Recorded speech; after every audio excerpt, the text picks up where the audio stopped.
Maca sajak. Hayu ayeuna urang diajar maca sajak. Hideuk tangtu geus apal yen sajak teh nyaeta salah sahiji wangun karya sastra. Tah, dina macakeun sajak urang kudu nitenan lafal jeung lentongna. Lentong teh nyaeta intonasi dina urang macana.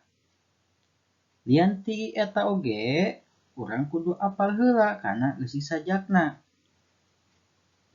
Naha eusi sajakna teh pikasediheun? Lamun sajakna pikasediheun, dina papeta atawa dina ekspresina jeung cara macana kudu pikasediheun.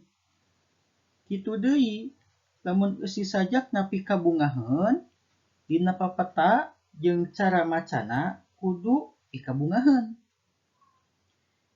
Jeung lamun eusi sajakna mere sumanget, dina papeta jeung cara macana oge kudu mere sumanget. Tah, di dieu aya hiji sajak anu judulna Lagu Budak Dagang.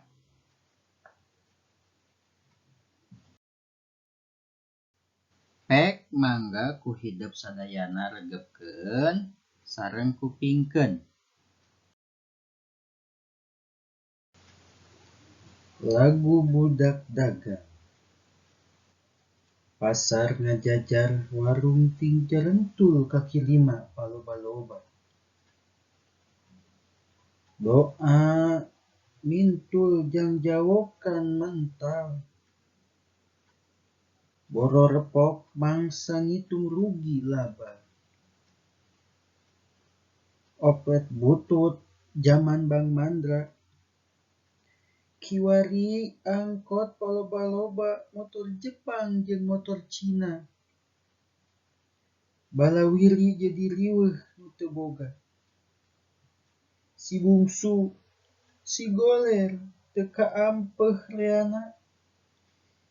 Di dunia anggar loba nu teu kabagean dunya Gusti, duh Gusti. Kedah ngical naon abdi ayeuna.